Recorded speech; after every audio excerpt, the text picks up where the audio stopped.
Hello everyone, English learn channel में आप सभी भाई बहनों का हार्दिक स्वागत है। प्लीज़ चैनल पर नए चैनल को ज्वाइन करें, लाइक करें और कमेंट करें स्टोरी कैसे लगी और हाउ टू रीड इंग्लिश कैसे पढ़े मैं आपको सिखाने जा रहा हूँ इंग्लिश पढ़ना।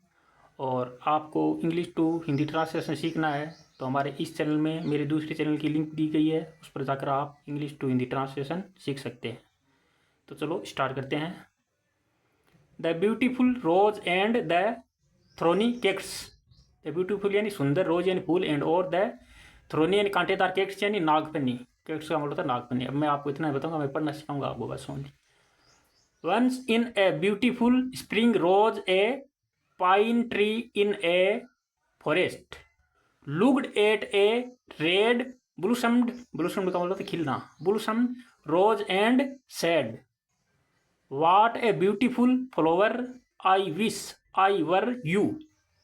The rose said, it seems that I am the most beautiful plant. Then a sunflower raising its head said, there were many plants including the rose which were beautiful.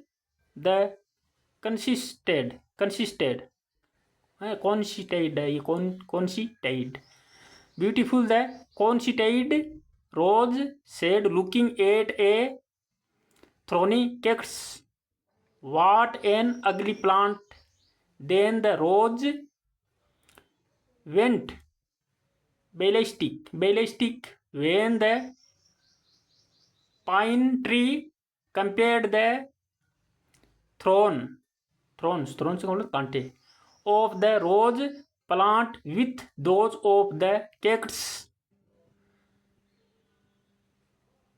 The rose raised ate the cactus to be his neighbor का मतलब होता है पड़ोसी। And infuriatingly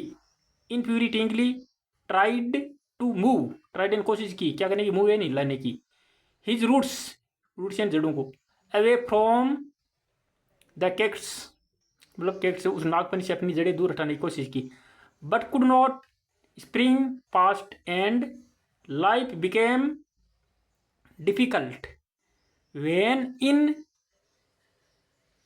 sweltering difficult when in sweltering hot day plants and animals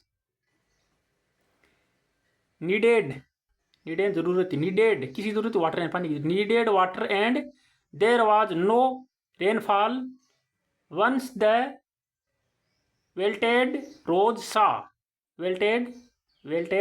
सा sparrow का मतलब गुड़िया चिड़िया, stick their beak into the cactus मतलब मार रही थी, स्टिक मार रही थी, केक्स यानी उस नागफनी में, एंड और द फ्लाई अवे उड़ गई दूर,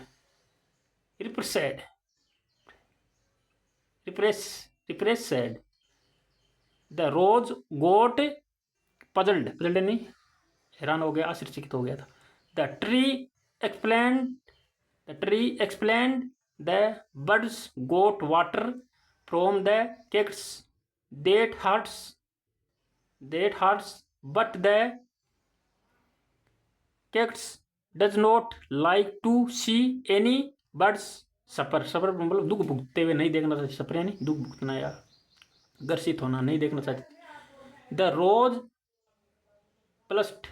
ब्लस्ट यानी शर्मा गया था, ब्लस्ट का मतलब तो शर्मा गया था, द रोज यानी गुलाब का फूल, ब्लस्ट यानी शर्मा गया था, विथ यानी से, किससे शर्मा गया था, शेम यानी शर्म से। मोरल का मतलब तो शिक्षा क्या मिलती है, नेवर जज anyone by his appearance, never in कभी नहीं, जज यानी जज मत करो, एनीवन यानी किसी को भी जज मत करो, बाई भी से दबा ही उसकी अपीयरेंस दिखावट से, उसकी दिखावट से कभी जज मत करो कि इसकी दिखावट ऐसी है, वो अंदर से कैसा होता है, उसके गुण कैसे होते हैं, उससे जज करना चाहिए। Okay, thanks.